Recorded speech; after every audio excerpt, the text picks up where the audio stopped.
Howdo, and welcome to episode 33 of Pokemon Violet. Probably be my my final episode of the series. Mainly because like the majority of the main game stuff is going to be done. Most of the like new Paldean Pokemon are seen, and I really want to crack on with playing the competitive myself. So, just a little side note: I've brought Clodsire from earlier in my playthrough onto the team. It's got a sash, so that it can get at least one yawn off against these legendary Pokemon. So the general idea is I'm going to go around pulling out all the stakes for getting these legendaries. I've got the first one marked on the map, so let's just crack on, shall we? Adding the stakes as a way to unlock the legendaries, so you can actually go get to the legendaries like fairly early in the game. I am quite fond of that idea, actually. Right, there we go. So they are quite visually apparent, so I imagine those two are already picked up by me. One being quite easy to find on the map.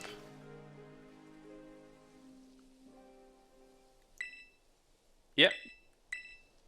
Seems like these Pokemon were sealed away for one reason or another. There's one on one of the islands in the mid. In fact, there's a couple. Right, I have a feeling it'll be on this higher up island. Yes. So you need the climbing ability to get this. Oh no, maybe you could have jumped that height, to be honest. Right, there's another one. Box ticked. There's one on the bigger island up ahead. I don't think I've got this one, actually. Oh, climb on. Yeah.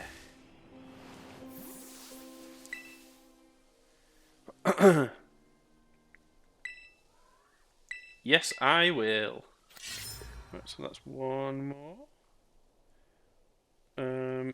Let's just check what's left by the lake. There's one in the upper left corner of the map. Not really been up that side yet. It's a bit sad, really. There's not really much use of the top part of the map. There's like all the new Pokemon. I mean, if you want to do like the Pokedex the traditional way, then yeah, you can. You would, but I'm Paldea focused in this playthrough. Nice one. Might as well get the Gimme Ghoul. I don't know whether I'll ever use it, but I think I'd be daft not to pick them up, just in case I do build another Golden Go. I might build an offensive and a defensive Golden Go just to experiment with them. We'll see.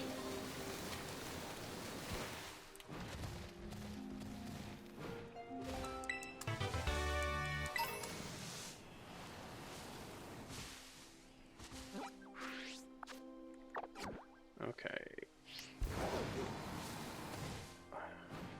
Still getting text through for people. I usually put on aeroplane mode when I'm recording, but because I need this map. Well, this is an interesting formation. And Fire Blast, much needed. I'm gonna guess that it's gonna be somewhere up on here. They all seem to be in high up places. Skill swap, cool. Where? There.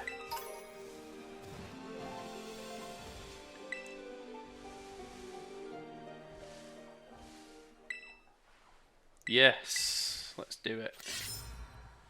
And then I think there's one last one. There it is. What an awkward spot for it.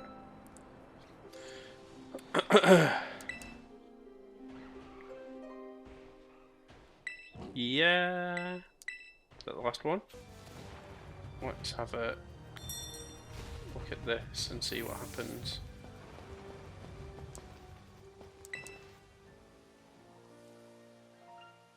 Faint writing is carved into the shrine. Herein lies sealed the ruinous vessel.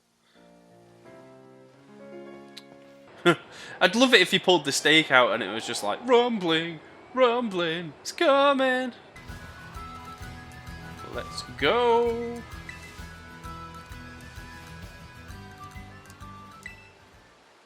Yes. When you pulled out the stake, it crumbled. Right, right. I'm really excited for these legendaries. Like, the reason I've done it in the order I've done it in, the legendaries to me are like the final satisfying like challenge of the journey, and legendaries tend to be harder to catch, so like they add that element as well, that like it just feels like all the mechanics of the game come into place when you're catching legendaries. So is the shrine just crumbled, or can I not just jump straight off? Yeah, I thought so. Right. Instead, just because I'm scared that I'll open the shrine and the battle will just immediately begin, I'm going to save, because I don't want to have to do all that again. A faint sound is coming from within the shrine. Will you touch the shrine? Yeah!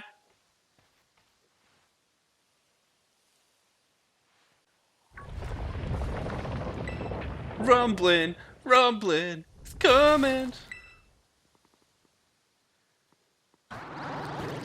Oh. Oh, what a cool looking Pokemon.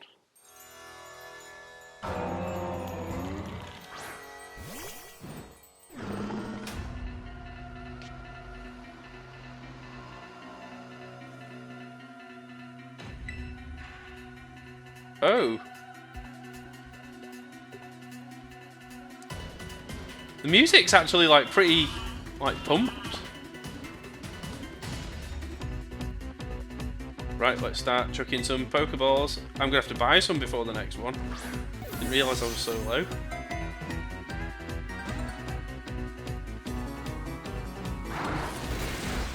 Okay, that didn't hurt half as much as I thought it would. Now it's asleep. I was listening to my classes. It was. I've never tried the sleep method.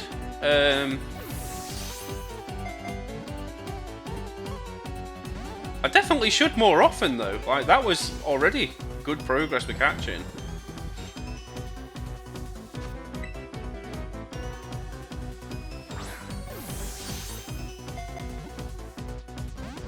Okay. Seems to me like I'm going to have to have done more damage to it.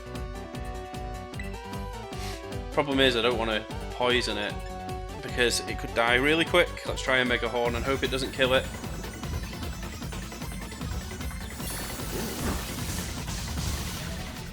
Oh, it is super effective. Shit.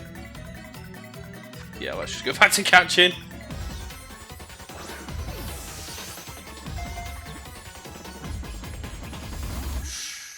Close. Right, okay, time for another yawn then. Oh, okay, maybe not. Let's get Garganical out, and then we'll use Garganical to heal Clodtire. Although I feel like this thing could kill Garganical. Of the very few Pokemon that could. Let's see. Oh no, Garganical's still bulky enough.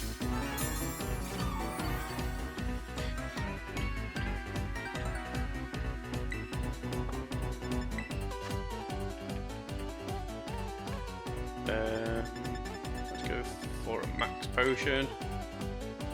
Yep. Let's just see how long it took me. It took me about 20 minutes. Okay, cool.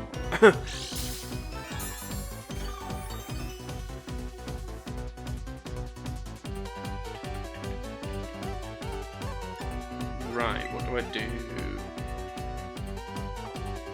Do I switch out or do I die?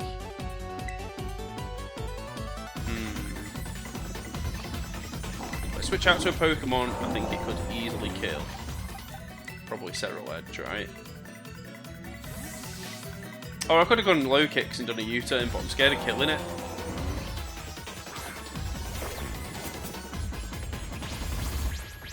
Kill me, please. Okay, maybe not. I could have had Will-O-Wisp on this.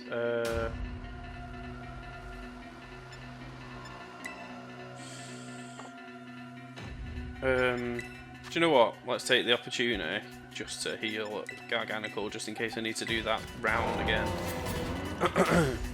It's weird, I've like done some legendary battles where it's been like, throw the first Pokeball and it's done. Man. You know what?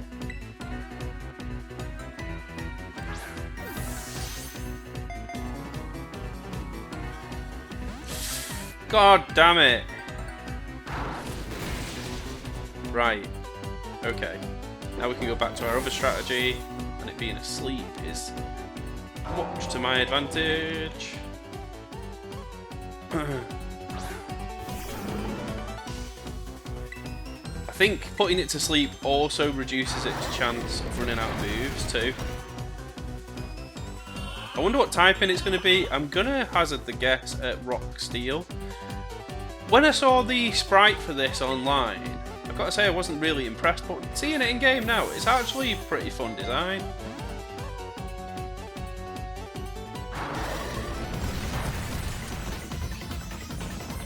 Right. Okay, good.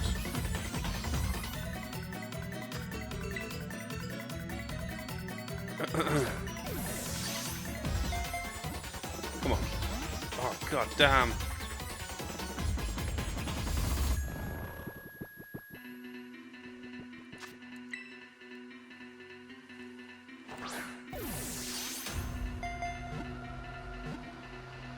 Yes, come on.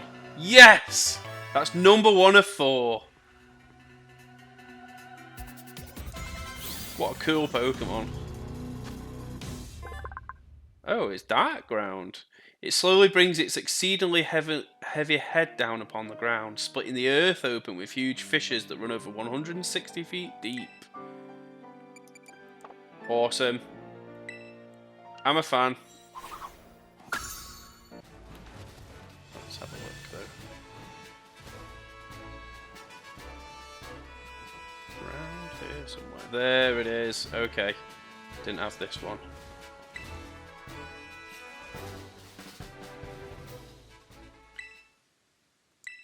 Yep. Right. Where is the next one? Next one's not too far away, actually. So the general vibe I'm getting from, like, especially from that first one and its song, like its theme song, seemed to be quite dark. I mean, they're like all dark types, so there's like a feeling of maybe these are like actually great evils that were sort of sealed away, which I think for a set of legendaries is a really cool concept. So that's that one, and then there's another one further ahead. Oh, it's not too far from here. As if they're in such I wouldn't say obvious places, but like, I suppose if you really scoured the land, you wouldn't miss them. Right, gorgeous. And there's a Knackley just sort of chilling near it. Let's pull this one out, and let's look for where the next one is. Yeah. So, where is it? It's weird, if you're going to seal an ancient evil away, maybe don't, like, seal it away near a city? Like, just a bit of an ancient evil 101 for you. Or maybe the city came after. Maybe the city was built there by coincidence, but you'd think in its construction, people would have investigated, like, what the hell is this seal? Unless there's like, can I not climb? That's annoying. Okay, I'll take these awful lifts for one more time.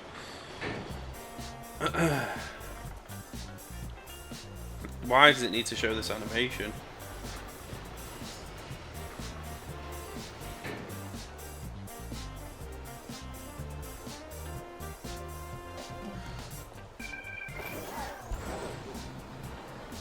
Oh, that wall might be climbable. Actually, there's no water running down it.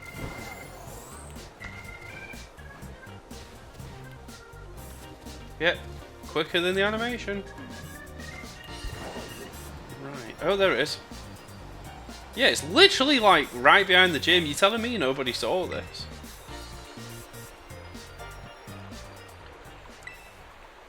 Yeah.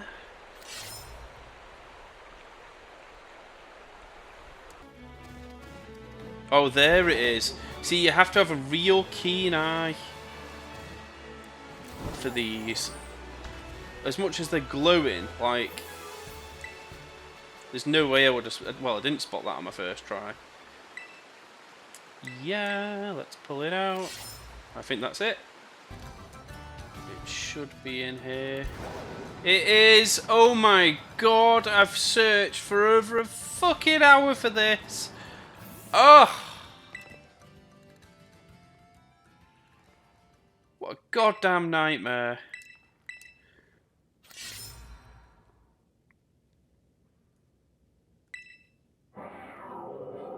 Oh. Right, let's get this fucker caught. Right, let's get this goddamn Pokemon caught.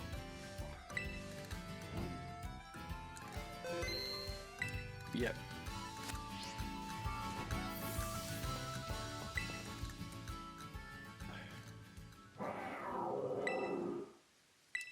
Yes, I'll touch the shrine.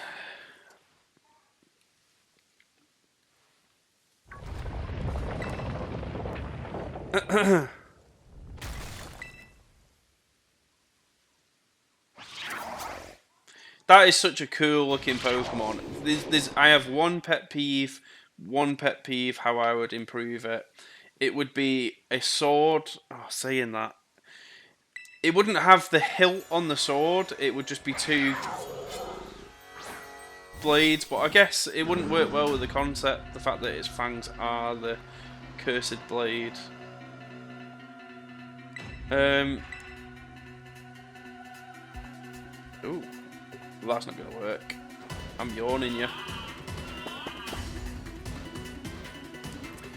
And then, should I try and hit it at least once? Let's Mega Horn it once and see what happens. Oh shit, it's poisoned. Does that mean it's going to fall asleep and be poisoned? Oh shit, I killed it. Still get a chance.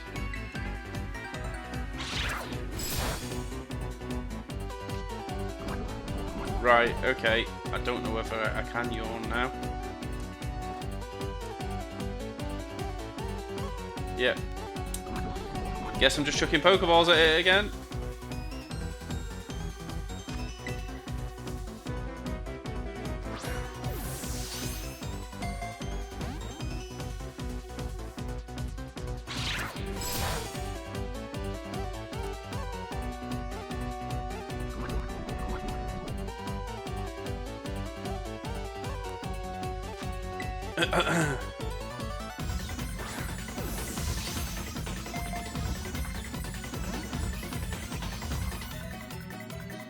This thing's driving me insane.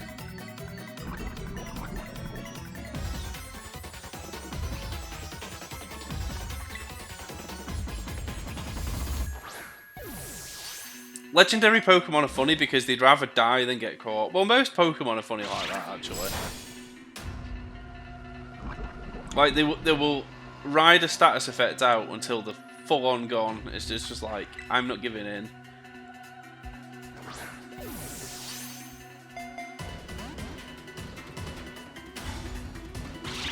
You know what, since it got poisoned, it became more resilient.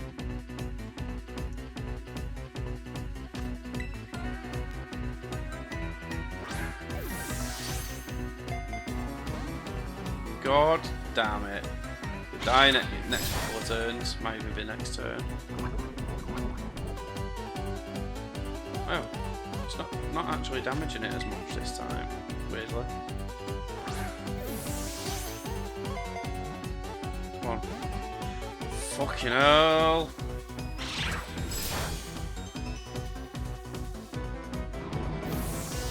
Don't faint this turn. Right, I might have another shot. Maybe having our Bolivar out and hitting it might heal it. You never know. Oh, God damn, in red HP as well. Saying that, I've just been hit. Chuck the seeds down. Maybe heal it a little. We might get another turn out of this. Right, yep. Sheerly because of the seeds. Come on.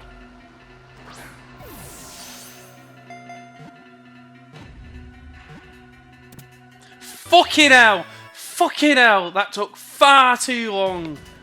Oh my god.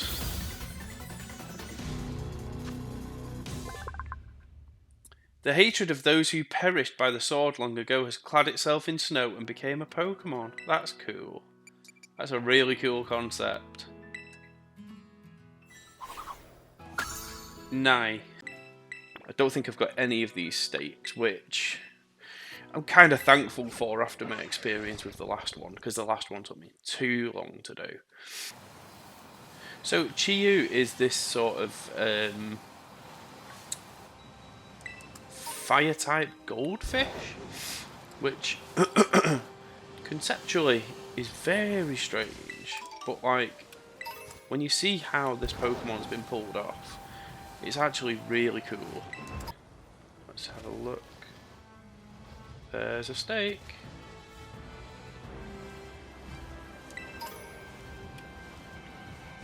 So that's number 1 complete. Yep. Yes, I will.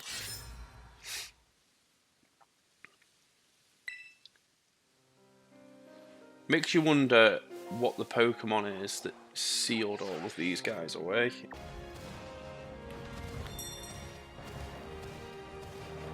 Oh, what a cool spot. That's a cool spot to put him.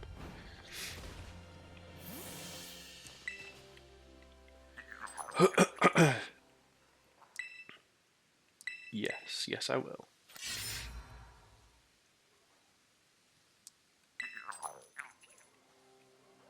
Let's go. I mean, this would literally just be achieved by hours and hours of walking and discovering where they are. But because there's a great community, which I'm super grateful for, they've already mapped out where the stakes are. And there's something to be said about that gaming community, actually. These are also the people that sort of, when a Pokemon game comes out, they're the ones who sort of map the stats and just get everything going, ready for new players, just to make the game more accessible, just to make people's lives easier. It's such a unnoticed but noble thing to do, really. Because you don't have to put the time into that, you know? Like, Pokemon could be really hard to access for everyone. But you got websites like Cerebi, which I'll actually put a link to Cerebi, because this is exactly what I'm using for finding the stake locations. I always use Cerebi. It's been the database for everything Pokemon related for me these last few years. Probably since I think I'd first discovered Cerebi when Gen 4 was announced, and it was seeing Dialga and Palkia announced as Pokemon, and seeing these, like, Dialga and Palkia were like, they broke the mold of Pokemon design for Legendaries. They were kind of a little bit more abstract, kind of a little bit more far away from nature than the sort of rest of the Pokemon at the time were. Like, everything in Gen 3 felt like it was based off something, where Dialga and Palkia, as much as they're like, you know, they've got they're on 2 feet, they're, you know, dragon-like in appearance. There's something really otherworldly and abstract about them, especially Dialga. I think both of them, actually. I think they've both got that elongated xenomorph head, and I think that is what, like, intrigued me with them both as a pair, because there's almost a horror element to them, and I get it, because Gen 4 introduced the god concept in Pokemon, which none of the other generations had really touched upon. They sort of emphasised on Pokemon that were in charge of, like, forces of nature, but they never went down the god route, and I find that really fascinating. Right, well, next Pokemon, next stake is actually behind Team Starbase. So it's literally in this curve here. So I think that's really fascinating, because, like, the first major evolution in the series, I mean, I think Gen 3 was the start. They really started, like, amping up and pushing some of the ideas. The fact that, like, Kyogre and Groudon were these two opposing forces that could be world-ending. Like, there was nothing world-ending in Red and Blue and Gold and Silver. And rightly so, I suppose. I think initially when they came out, it was more around the sort of collecting and the sort of fun elements, and sort of also obviously establishing the mechanics and stuff. I think they became more ambitious with their scope as each generation progressed. This is no matter how you want to criticize this game, and boy do I have my criticisms, but let's see, that stake is there. This is by far the most ambitious Pokemon game. It's created a ecosystem and a living world, and the Pokemon have personalities and they do different things, and you might not see them do all of the individual things they do in your playthrough, because let's like sort of get this down. There's over 1,000 Pokemon now. I think obtainable there's probably about 400, maybe just over 400. It could be 600. I've not actually checked the entire Pokemon list for this game, but that, ambition-wise, compared to the original game had 150 Pokemon, right? They were all static sprites. They didn't even really look like the concept designs that were originally established, even in the anime, in the cards. Like, the game sprites were some of the worst game sprites, I'm going to be honest, I've ever seen. So when you think about the sort of coding ambitions, the sort of animation ambitions that they've had in this game, I mean, I don't even know if sort of, so obviously you get Pokemon with natures like timid, or I can't think of another one at the minute. It's been a while since I've competitively trained. So you get Pokemon.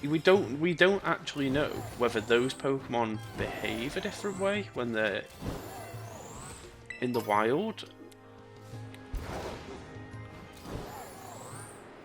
And I just think that this level of scope deserve respect, because like, I've criticised this game for its visuals. I think the visuals are the most disappointing thing. But when you think of the layers that are present,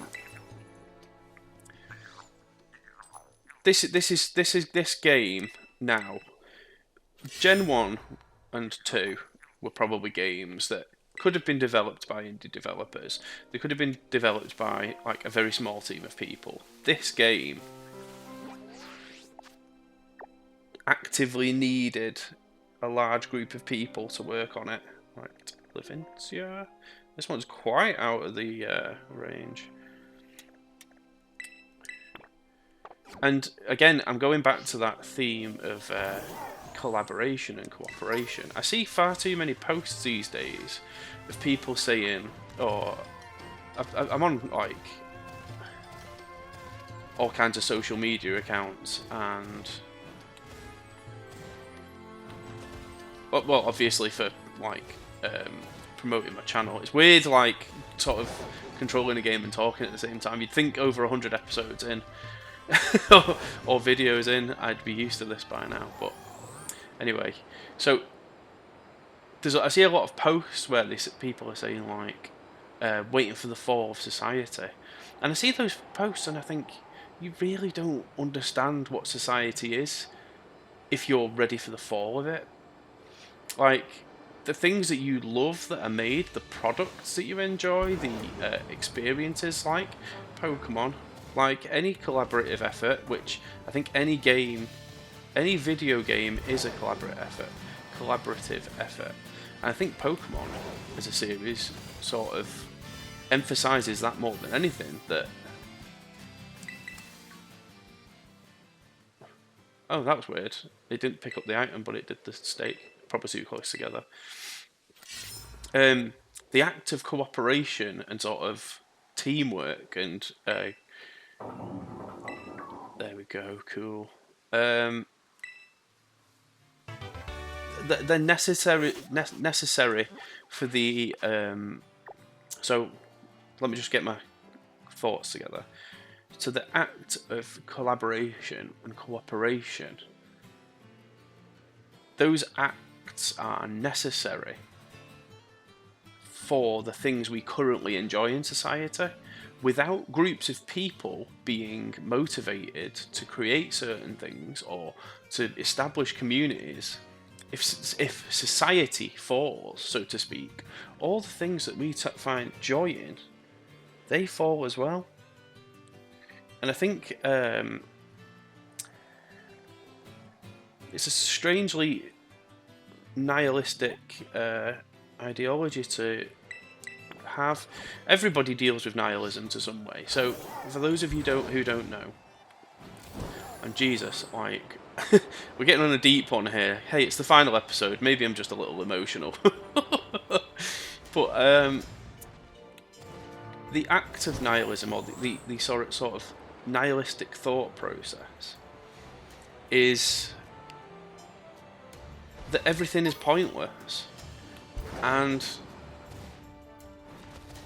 I really struggle.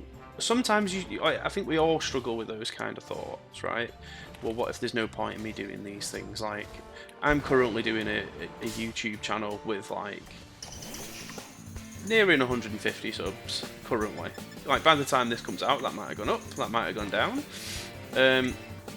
Oh, it's got an arena trap. What a pain. Diglett is the nihilistic force at the moment, stopping me in my tracks. That's really funny. What a pain. Go again.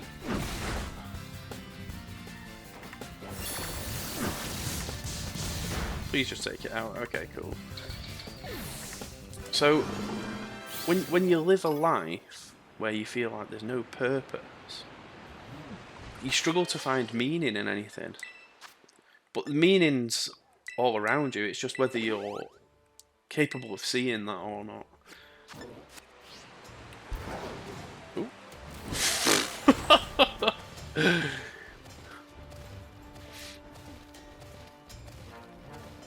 I think fighting nihilistic thought is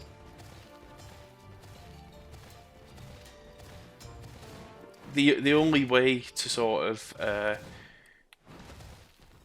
remedy the feelings of entropy, like sort of combating against the internal void that you have now and then, because everyone's got that void. Everybody's got that.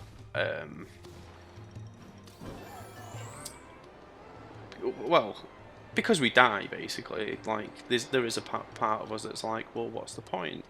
And I think one of the most fun things you can do in life is find your point. And it's not never necessarily a straight path, which is funny because I'm currently climbing a mountain. But I still don't know what my point is. I might be 40 when I find out what my point is. I don't know. I don't know my full reason for being here. But the thing is, and this is why I live my life the way I currently do, it's just striving to create rather than destroy. There'll always be destroyers, and nature is a creator and destroyer naturally itself, and we are a part of nature, even though we tend to forget that sometimes. And yeah, I would much rather be a creator, and being a YouTuber is the act of being a creator, and do you know what? It's kept my nihilism at bay.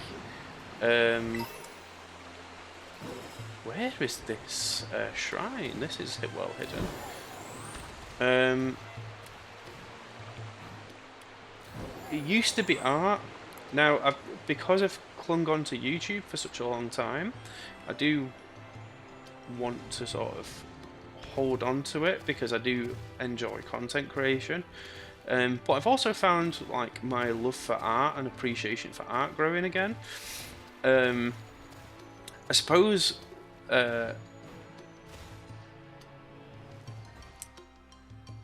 AI is our current existential threat, but not in the sort of Terminator way. In the sort of, well, what is my purpose if this machine can do it better? Which, you know, is a fair point, really. Do you know what? This is going to be by some kind of stream or lake, isn't it? I think I'm barking up the wrong mountain here. Let's fly out a little. Right. Maybe sort of examine around this.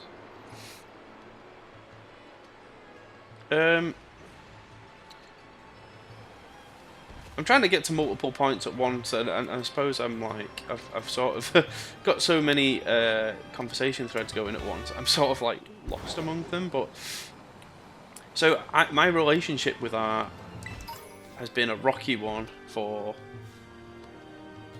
I'd say, the last year.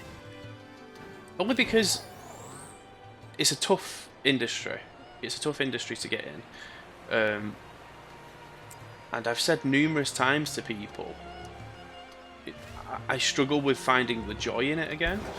So I think the thing I've discovered recently is I need to start doing it for fun, for sort of being playful, for sort of my own self-exploration in some ways, and then sort of build myself up and take myself out of this nihilistic entropic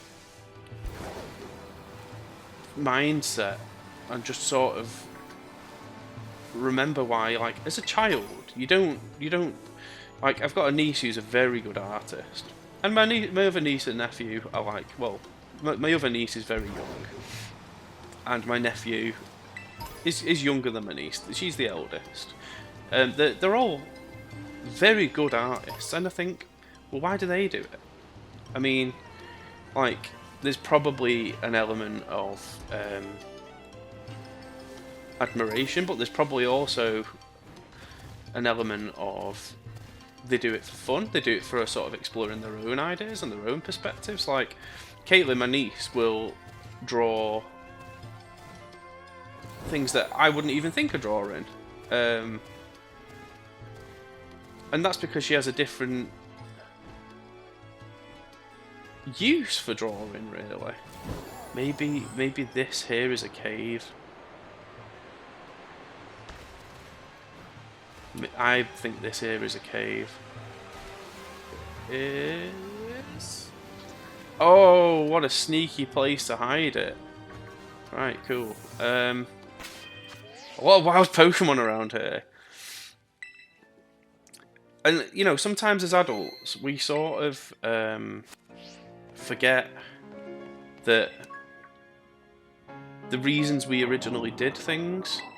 I think there's a part of wanting to impress the adults around you as well. Like, let's just, because there's usually a bit of flavor text here.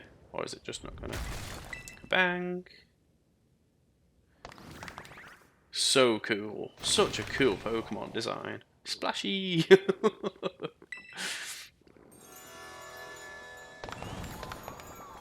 Okay, this didn't have like a warning before it, which is weird. Beads of Ruin. Cool.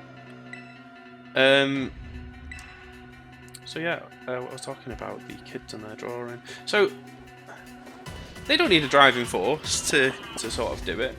I suppose there are like social factors. There's probably an element of like impressing the adults, but there must be a side of it because children will only engage in things that provide them some kind of element of fun.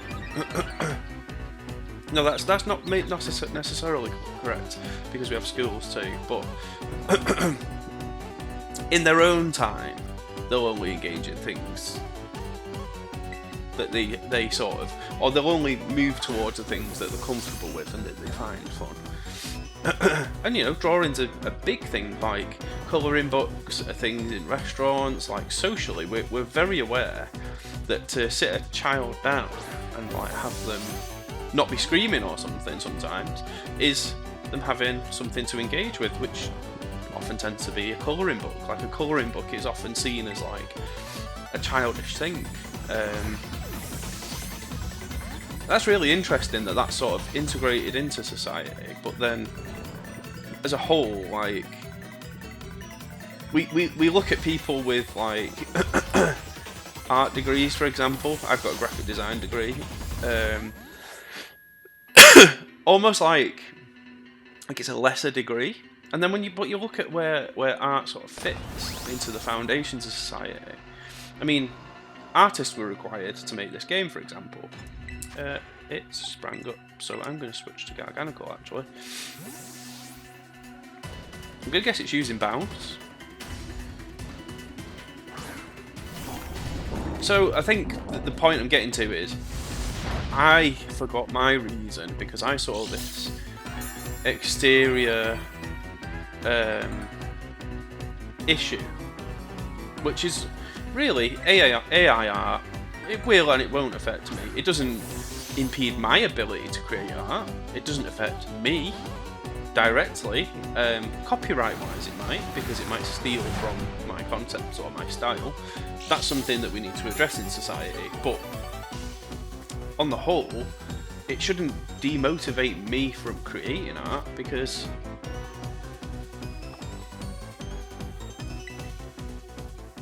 the whole point of me creating art in the first place... Oh, I probably need to die here, don't I? Do you know what, let's chuck a couple of iron defences up, see what it does. That was confused me. Okay.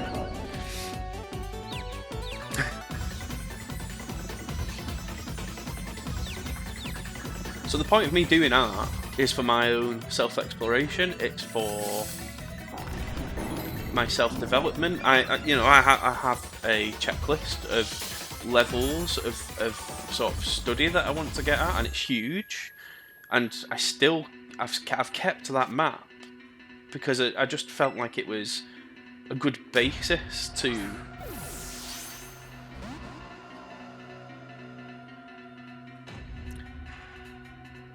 not a good basis, that's not right. It's a good map of my progress for me to sort of like work my way through. It's almost my way of sort of navigating through the difficult skill set required. And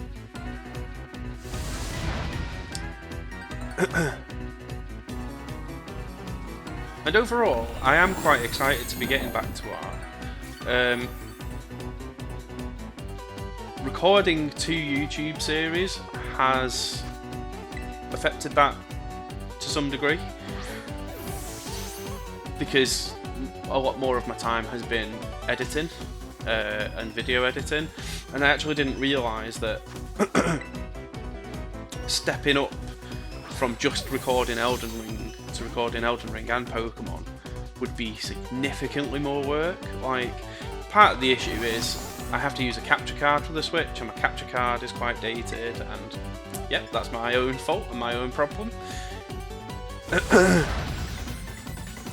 Created by my, I guess lack of money that I've put towards things so far. But I have been improving my equipment in increments. Like, first thing was my headset, because after watching a lot of videos, I found that one of the biggest turn-offs in a YouTube video was audio issues. So I thought that was the most important issue for me to eliminate first, but the next thing will be my graphics card, and then eventually I'll get a nice camera for myself, but that's in the sort of that's sort of the next step. So I've almost mimicked, unknowingly, what I have done with my art map with my YouTube.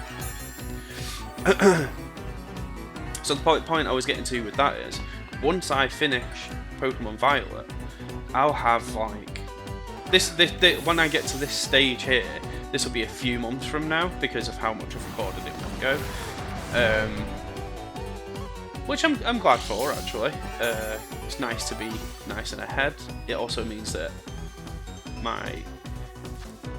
the fact that I'm going to be doing 2 series at once is going to run for at least half the year, and then when I get to that middle part of the year, I can sort of assess then. One, is there a game I absolutely want to put on the channel? There are a few. There are a few, and unfortunately, or fortunately, no, I look at it fortunately actually, Elden Ring's got a long way to go.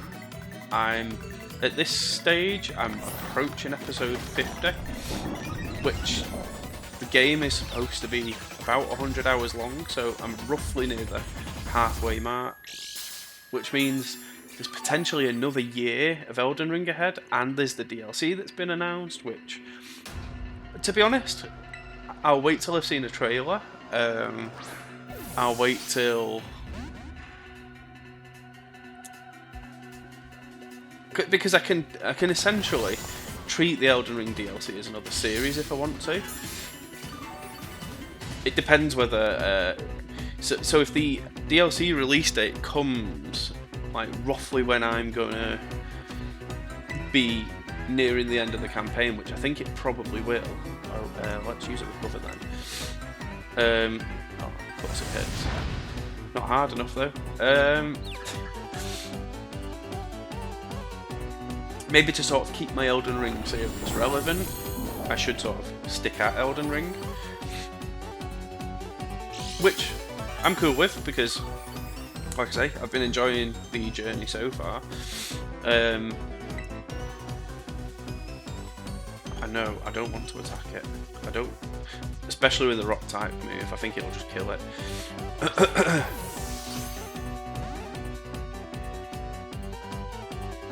So games I'm looking forward to, and that I have a dilemma with.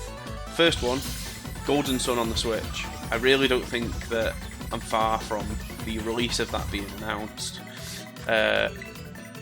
Metroid Fusion comes out on the Switch next week, and that's a pretty big deal, because they only announced the Game Boy emulator a few weeks back.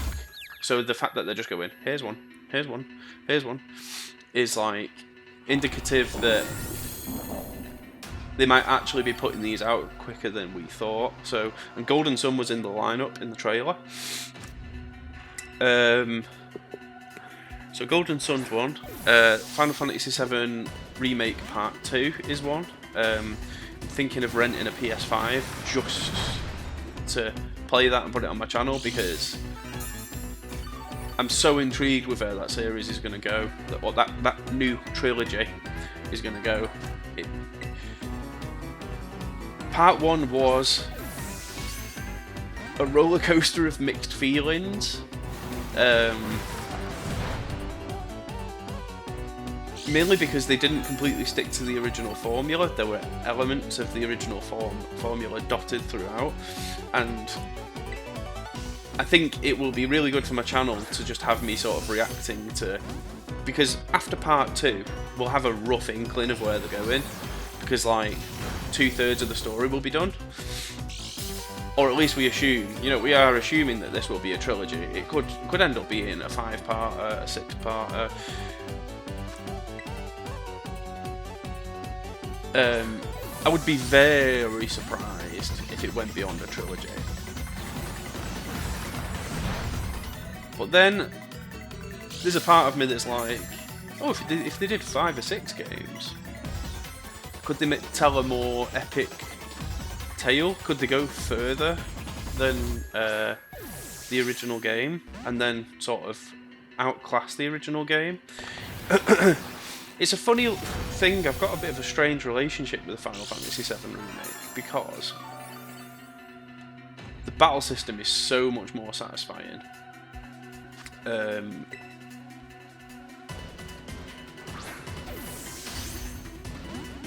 I have gone back to Final Fantasy VII since.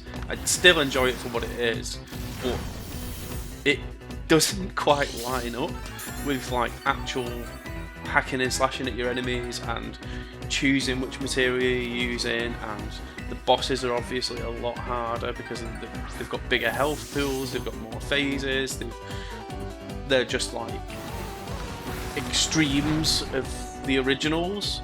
And I'm kind of holding out for the Safer Sephiroth fight. If they go down that route, Sephiroth could go worse than he did in the originals. He could end up becoming an ally. Like, the whole point of this Final Fantasy VII Remake is they've got people talking about it. They've got theories going. If they would have done it like a screen-to-screen copy, yeah, it would have been fun to play, yeah, it would have been interesting, it would have been nice to see some new players play the same story we grew up with, but then for the sort of veteran players like myself, and this is where my attitude changed, because I originally, when I played it, I was like, they've fucked it up, they've gone off track, they've done this, they've done that. But when you sort of look at the sort of threads that they've placed through, oh yeah, let's chuck Pokeballs at it while it's asleep. We'll switch out when it wakes up, if it wakes up. Come on. Yeah, so I originally had quite a bad attitude towards the Final Fantasy VII Remake, and now that I look over it, I go, well, I'm more interested than I would be if it was just a like-for-like remake. If it was a like-for-like remake, I'd know where it was going, so I'd just eagerly await part 2, rather than be like, oh, who's going to die? Is the plot going to be the same? Are we going to go to Gold Saucer? What's Gold Saucer going to be like? Like, there's a... Oh, of course it's awake again. Let's try and get a yawn off, and then we'll switch out. And then with whatever my next Pokemon is, I'll heal Clodsire, and we can keep getting yawns off. This one doesn't hit quite as hard, I think, obviously because of its typing. Got a bit more resistance to it. Not great being burned though. So, Ceruledge, because I think it's got Flash Fire. So, Flash Fire will buff me from any fire attacks I get hit by, which would be great. It's gonna fall asleep, that's good. We'll focus on healing Clodsire once it wakes up. should it wake up. Ooh. So the whole point is I'm excited what's to come in the what's to come in the Final Fantasy VII remake because they've switched it up. That might be the next time I do another series, but I have also been avidly playing Deltarune on my channel, and I am intrigued to see where that story goes as well, because Toby Fox is quite a good storyteller, and I love his characters, I love the ideas in his series, so there's potential that Deltarune might be the next, should it release before Final Fantasy VII Remake. I think the main thing that I want on my channel is I don't want to frustrate my viewers. Oh, that's going to hurt. Oh, it missed. I don't want to frustrate my viewers by suddenly stopping playing something just because a new game's come out. I think there's nothing worse than sort of following a series and then it suddenly stops, either indefinitely or for a while. I'm going to criticise Game Grumps for this because it is a source of frustration for myself and my partner. We were both watching, well, a couple of their playthroughs actually. The first one was Earthbound. Earthbound's one of my favourite games of all time. I came to it late. It feels very much like the predecessor of Pokemon in some ways. Do you know what? I wonder what would... A bit of Blade wouldn't kill this, it's fire type. But it'd heal me, and then I've got some damage on it. Let's go for it. Don't die. Oh, you died. That's a soft reset! Yeah, so... Earthbound is one of my favourite games of all time, so watching... Especially with knowing the following that those guys have got as well, and like I am a fan. I like them. I think they're witty. I think they're funny guys. But it frustrates me when they just drop a series and never finish it. The other game is Hollow Knight. They dipped their toe into Hollow Knight, which I've got to be honest, one of the best games I've ever played, ever, out of. Like the highest quality in mechanics, visuals, style. One of the best games I've ever played, and I did not expect that when I went into it. I thought it was going to be just some little fun indie game, and then it just blew me away. I think my partner and I were playing it for about 2 years. We sort of would sit and...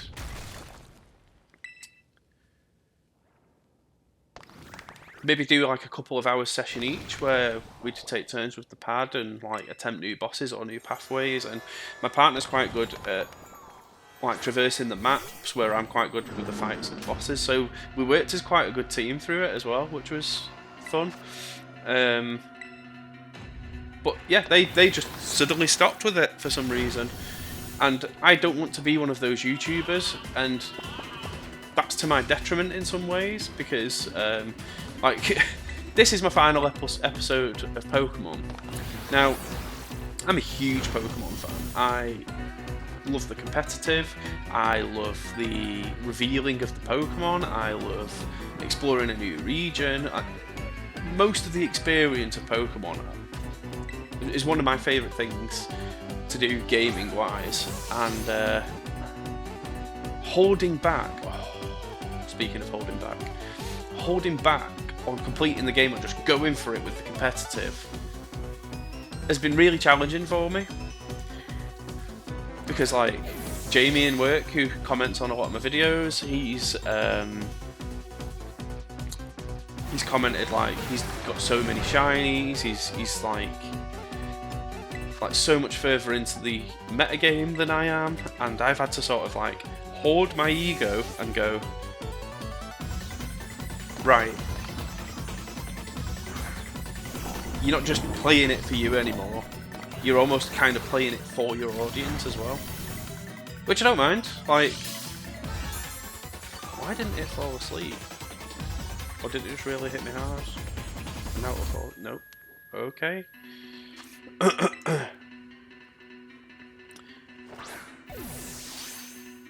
So that's another thing I'm excited for. Once I finish this, I can start building some competitive Pokemon. Now, another issue I have is this technically isn't going to be my final episode. It's my final episode of the base game, but when the DLC comes out, obviously I'm going to want to feature that on my channel because I'm excited for it. And it looks quite promising. It looks like there's going to be a couple of new schools, there's going to be a couple of new regions to explore,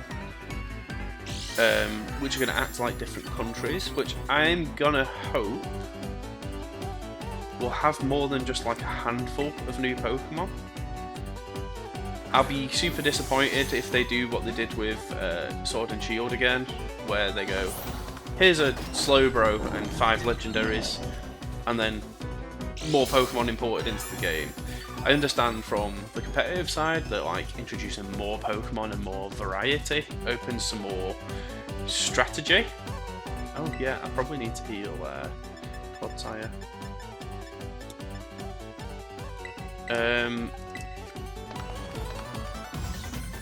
But it doesn't feel new when they just add like 10 Pokemon to a DLC. 20 or 30 new Pokemon I think is fairly acceptable. Oh yeah, I can't. Okay, let's recover then. It's annoying that this has got bounce because it means you can throw less Pokeballs at it.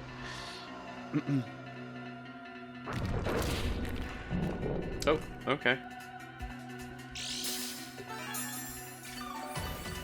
Oh, Garganical. It's helped me through most situations. I really want to try a competitive build for this thing.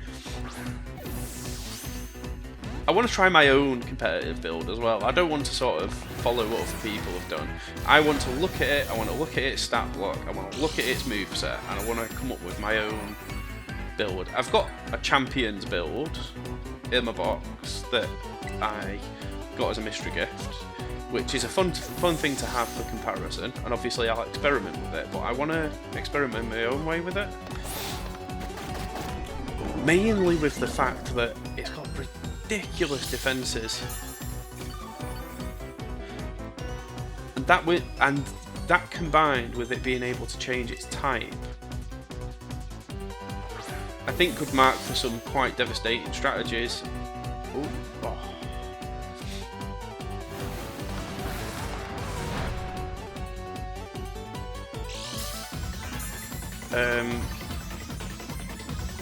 Its special defense stat isn't great. Then again, there are ways there are ways to make Garganical an absolute monster. One would be put in the what's it called? Something vest, the armor vest. Armor. It's gonna bug me. Who's got it? Oh, no one's got it equipped.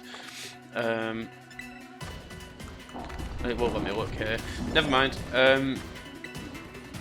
Armored coat, I think it is. Could be wrong. I could be mixing metal coat and the armored vest, or whatever it is. Anyway, I would lose all kinds of status moves, but I would end up with a ridiculously bulky Garganical, and then I could have a Pokemon on my team that heals it, just keeps it bulky, keeps it, but then it can't buff itself, and that's another problem because you need to be able to buff in the competitive. So initially it would be tanky, but then if something else was Swords dancing against it, or Calm Minding, or something on those lines, I think that's where it would struggle. Bavapaloo is such a cool move. I want to burn. This happened last time.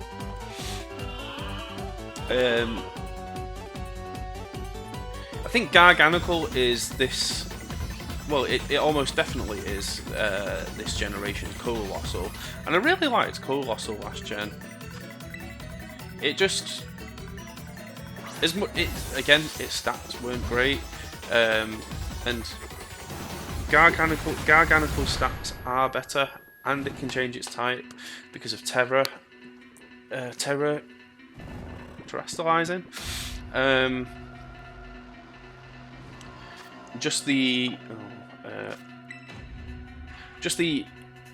idea that I can end up with this rock type that actually stands its ground and actually does some real damage, and that I like the look of as well. I like the concept. I like that it resists most status effects. I like that Salt Cure is a completely new life-draining move.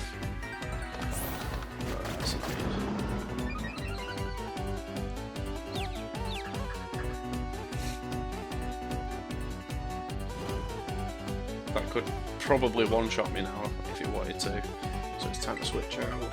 I'm surprised a bit of Blade killed it, but it wouldn't surprise me if Chien-Pao is a sweeper type Pokemon.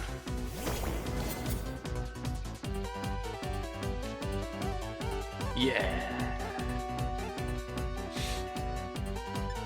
Let's adapt for healing Clodsire again.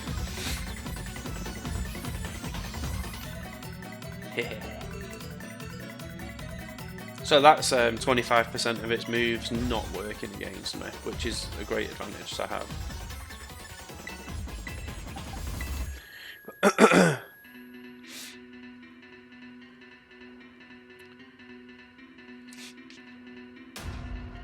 I also want to experiment with the overused Pokemon, so they will be the sort of top 10 Pokemon used. I'll probably build Garganical first, or sorry, second, because I've got Walking Wake. But I'll probably build it just out of like, here's a little fun experiment.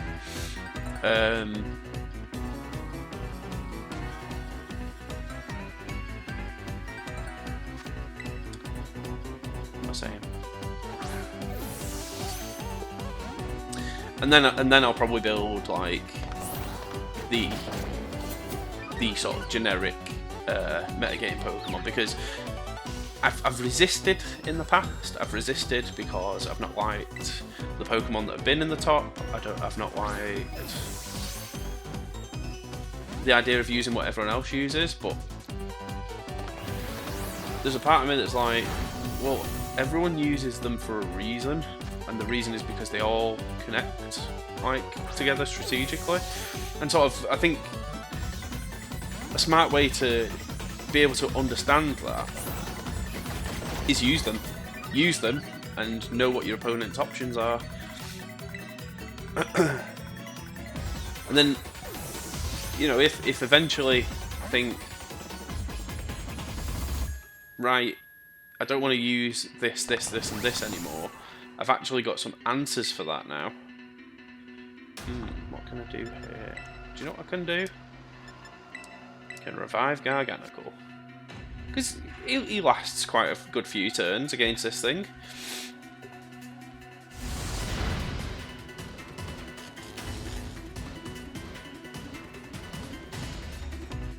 So I really am quite excited to be getting stuck into the metagame. Every generation, I've just gone up a little bit more with my interest in the competitive. I love that there's a mathematical element. I love that you get to see some really bizarre teams that people have formulated, and I like being shocked by someone's team. I actually really enjoy losing against a team that's like, wow, I did not see this coming.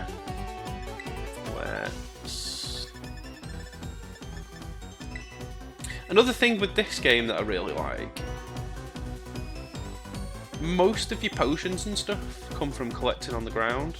It's not like you just get a few to sort of see you through, like you get a lot.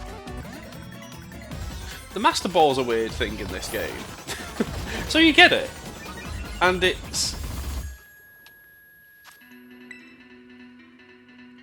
it's so strange. It's 100% chance of capture. So all this that I'm doing now could be mitigated by me using the Master Ball. But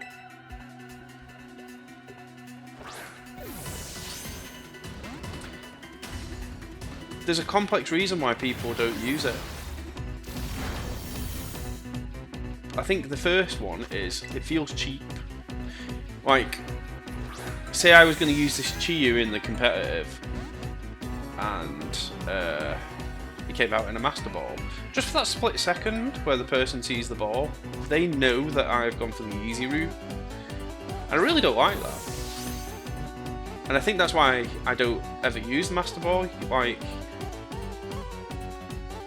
I'm pretty sure in Sword and Shield, I've got about 10 Master Balls, you know, from trades doing with people, and then like they've put it on it. It's like, I think the only instance I'd use a Master Ball is if I came across a shiny that I knew could blow itself up or teleport, because that's more frustrating than one of these long legendary battles. When you come across like an Abra and then it's shiny and then it teleports away, you've just lost a 1 in 5,000 chance. Like, there's not much chance of that happening again. It's really having trouble killing me. Oh, I thought that was it. I thought that was the one.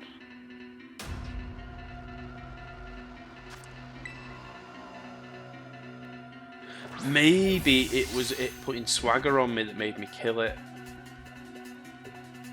I think it's out of moves. Or it's caught in a loop.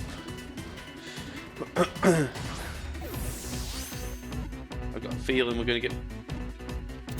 Oh, good. Nice. Right, that's one off the list. One remaining. And it's my favourite one by far. The envy accumulated within curved beads that sparked multiple conflicts has clad itself in fire and become a Pokemon. That's well cool.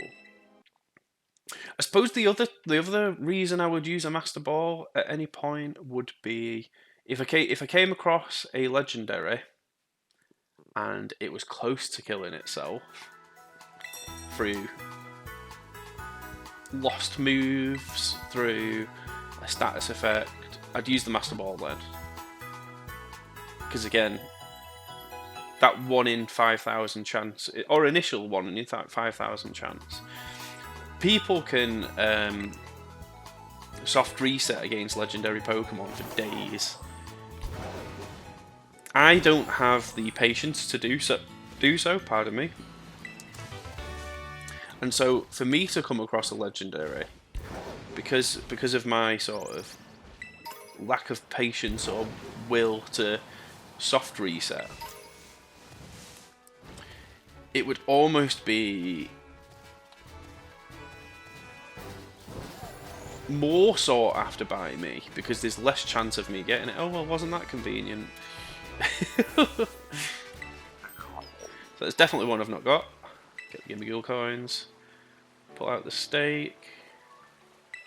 Yep.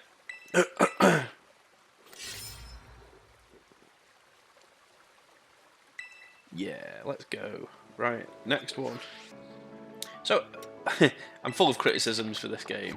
And I've obviously also said the reasons that I admire it. I admire the community. I admire the group of people that have come together to create this game. I admire the ambition.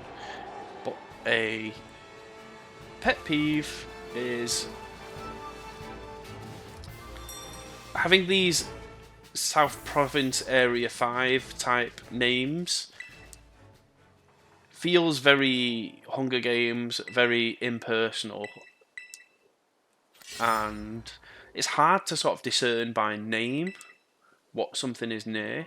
Where in the old games, when you had like Route 1, Route 16, Route 239, like, right, the next one is on the top of the spiral. You'd have like a more accurate depiction of where you were headed, roughly. Where in this, it's like, oh, it's Area 3 South Province, of course. It's like, well, how do you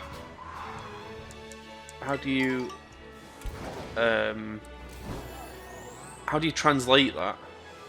Like, it's easier to mentally translate Route 1, Route 2, Route 3, like Area 1 South Province, like, I don't know, maybe it's just me, maybe it's just my cynical mind going, it's a bit too Hunger Games for me, that.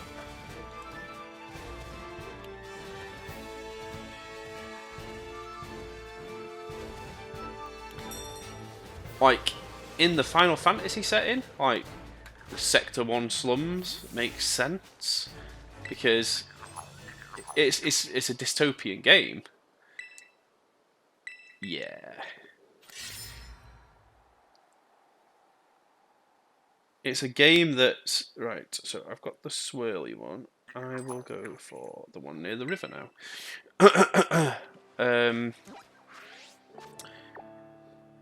Pokemon's not a dystopian game, although, do you know what? I would be quite thrilled to play a dark dystopian Pokemon game where, like, you're part of a group of freedom fighters, or, like, you're sort of fighting oppression with your Pokemon team. Like, I think that would be kind of cool. I don't even necessarily think that would be missing the mark with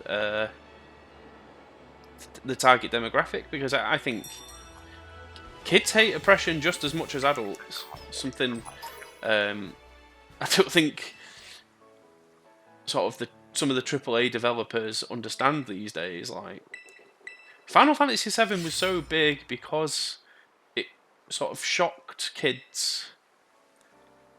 Like, I was a child when I played Final Fantasy VII. It was dark. There was death.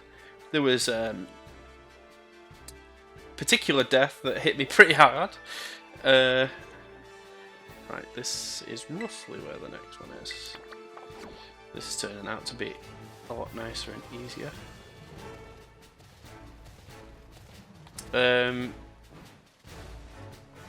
Did I feel like that game messed me up? Not really. If anything, I feel like it prepared me for life. I feel like it made me, like, grow up quicker. And I think I was a very, like, mature for my age child. Anyway, so I understand why age restrictions need to go on things, because there are things 100% that can fuck kids up, that can damage them psychologically in a way where they may never recover from it. But I think discerning what is and isn't psychological, like death, I think death's a concept that I think we all should be aware of, but it should be tackled in a wise way, in a almost like you have to have a respectful discussion even with a child about death, and you also have to be very mindful about how you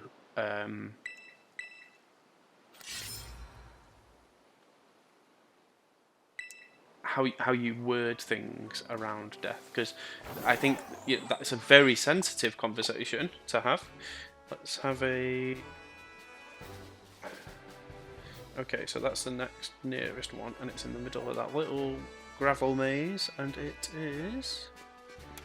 Zoom in, game, don't rotate, zoom in. Nice, and it is roughly there. And you know what, I might as well fly near this one because it's quite a considerable distance away. So, you know, I don't have children, but I have nieces and a nephew. I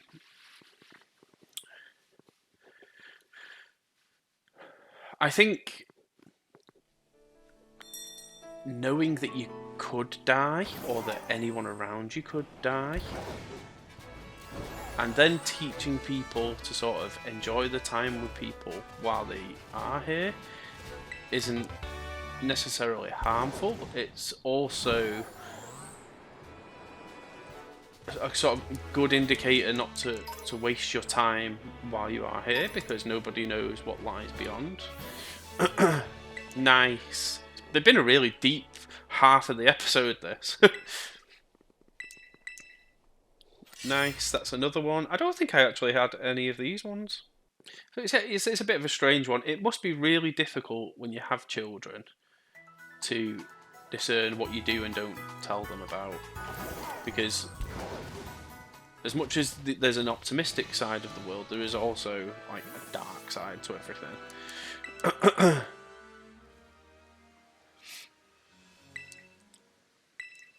And all of us sort of like rotate between those light and dark sides of the whole like yin and yang thing. Right, I think my next one might be my last one, and again it's in the sort of rubble. Nope. Why did it rotate? Right, I need the school there, thanks.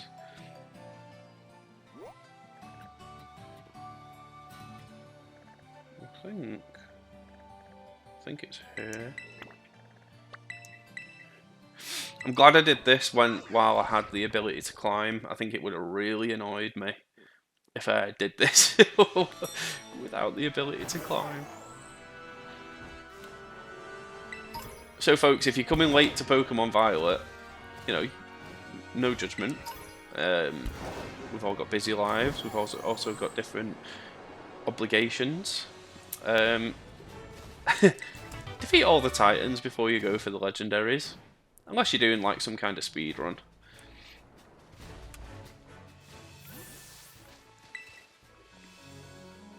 I can imagine you'd probably be able to speed run the game when you've collected these Legendaries. Yeah, this is my favourite one. Right. Well excited.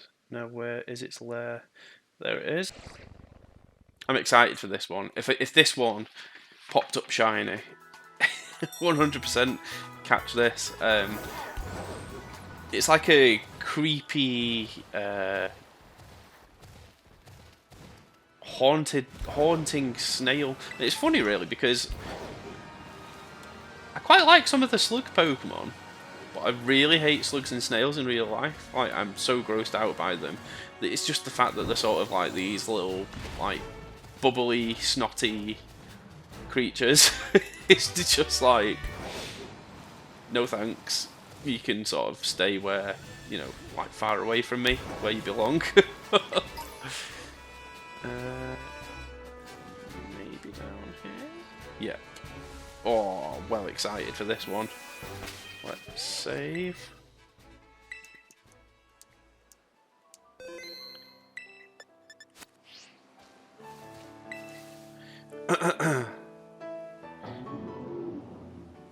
Let's get this fucker caught.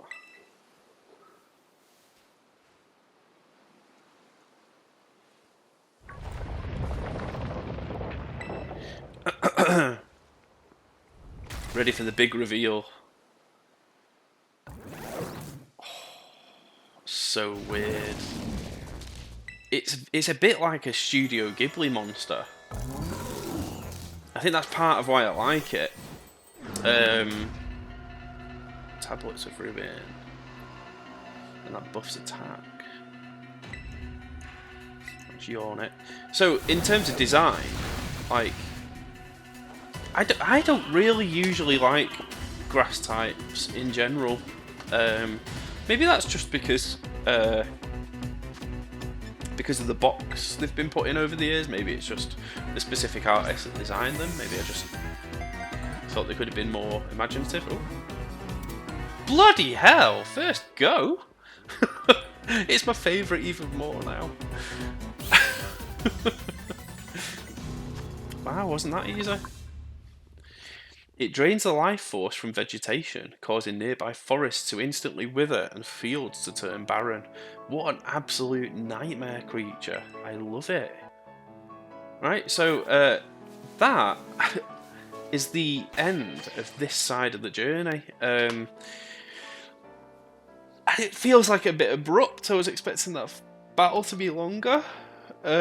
But there we go. There we have it. That's Pokemon. Some Pokemon you can be hours and hours catching, and some you just throw one ball and it's caught.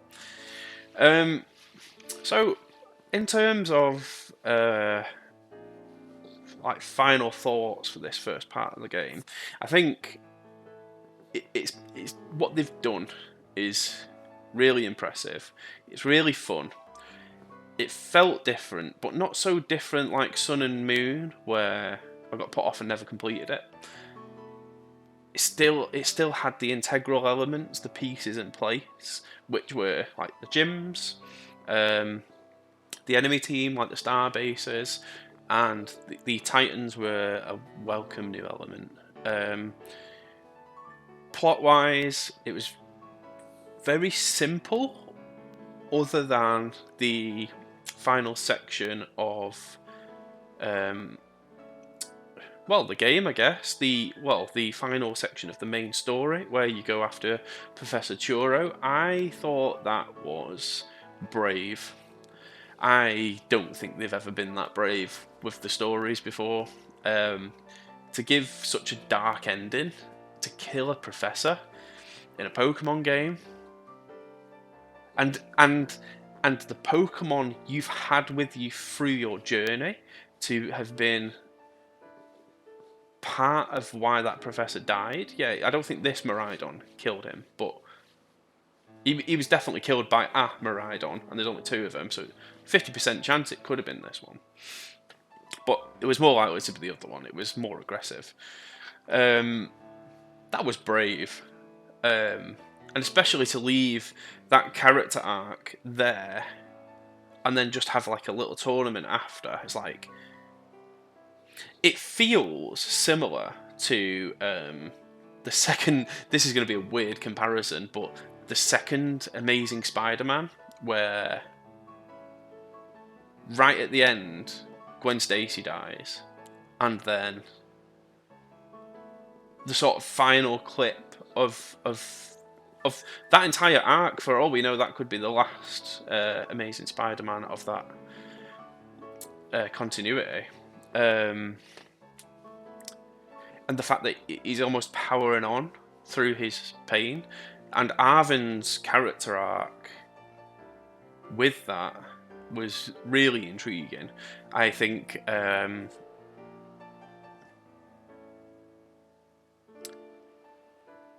and Nemona especially are 2 of the best written Pokemon characters that we've had in years. Nemona's almost the sort of positive and upbeat, and you don't ever really see her like on a down, where Arven feels more relatable, that he has these really troubling issues, but he's trying to do something positive still. And it was fantastic. Bugs and all, like all the glitches, everything else, it was fantastic. I do not regret playing this game. I have loved every minute of it. I don't know where it places, in my sort of top 9 list of the generations. Quite high though, I think. I don't want to sort of list that now. I just want to sort of like reflect on it. It was a very good game.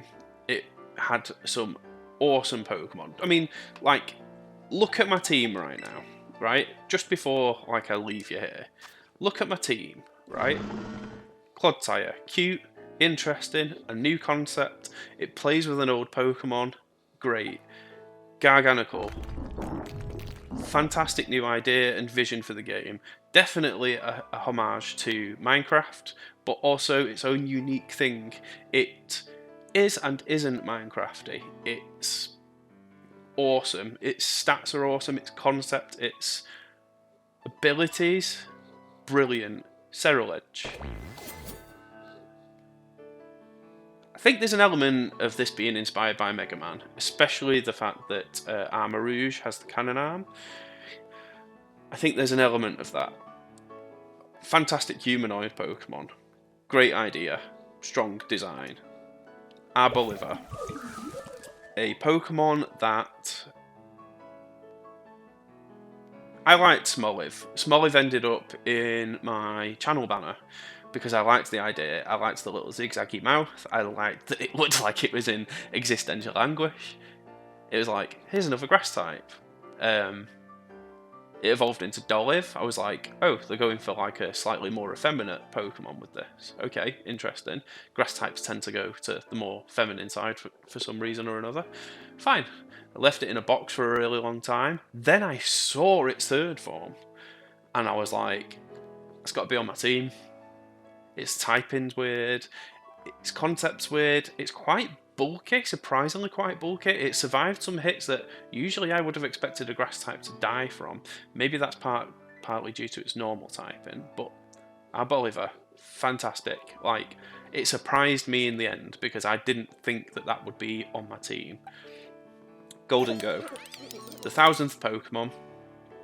Unique in so many ways. Its typing, its ridiculous strength, its visual appearance. It like emphasizes the feeling of the 90s.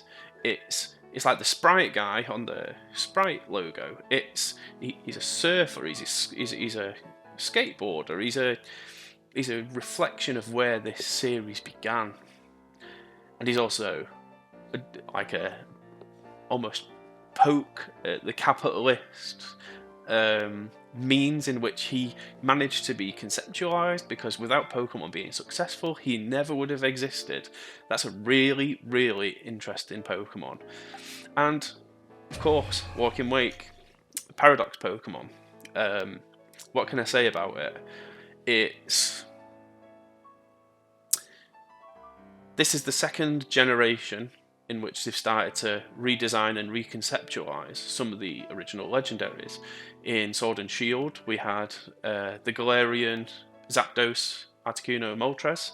Very interesting. Really, like, they pushed the designs further. They made them modern. They made them work for today. They made them appealing again. And then they've done it again with Suicune by making Walking Wake. Now, I've seen people criticising this, and I don't understand their line of thought, because the idea behind this Pokemon, just visually, it's awesome. It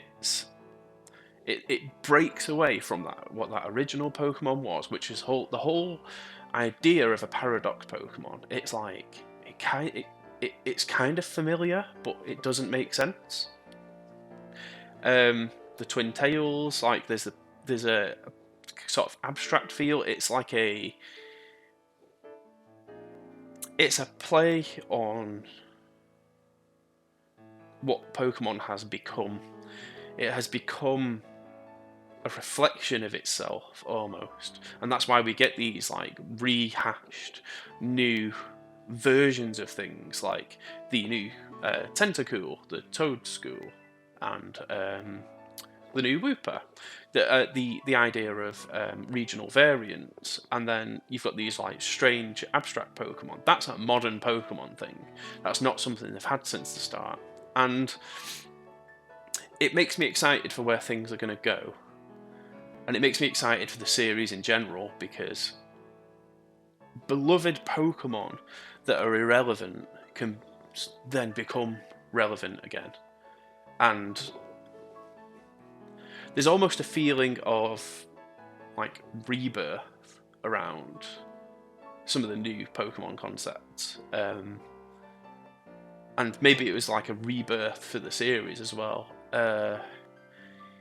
I think they originally started playing with this with Megas, I think Megas were the seed that planted this idea of reimagining or like stepping the game up a little. And I'm pleased. I am pleased and I'm excited. The only thing I would say is I really hope that Nintendo and Creatures Inc., Game Freak, I really hope they tackle this problem that caused these graphical issues. Maybe it was a technical issue with the fact that the Switch and the OLED exist and they've both got different resolutions. Perhaps it was actually something in-house that was wrong with the team. Maybe it was a coding issue. Maybe it was a sculpting issue, a 3D modeling issue. But I don't hold that against them because I won't forget this playthrough. It's been my first Pokemon playthrough on my channel, and I'm glad you've been part of it. I also got to thank you. Thank you for following me. Please criticise my team, criticise me, criticise my playthrough, or say what you liked about my playthrough. I'm happy to hear both. So thank you very much for following me through this series. It's been something really special, and although it will finish a lot later than the game's release, I think it was worth it to take my time with it. So thank you so much. I look forward to doing the next series with you. Bye bye for now.